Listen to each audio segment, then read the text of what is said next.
எண்ணிக்கையில்லாத துன்பங்கள் மேன்மேல் ஏறிட்டு ஒருக்க அந்தோ எவ்விதமுளம் சகித்து உய்குவேன். இப்பொழுது எடுத்திட்ட சன்மமிதனில் நன்னியல் அளவு சுகமானது ஒரு நாளினும் நான் அனுபவித்தது இல்லை. நாடு எல்லாம் அறியும் இது கேட்பது ஏன்?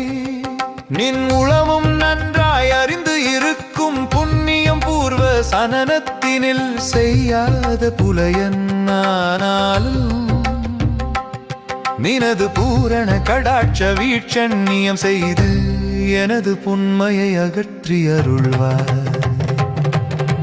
மன்னவர்கள் விண்ணவர்கள் நித்தமும் பரவும் இசை வளர்த்திருக்கடவூரில் வாழ்வாமி சுபநேமி புகழ்நாமி சிவசாமி மகிழ்வாமி அபிராமி உமையே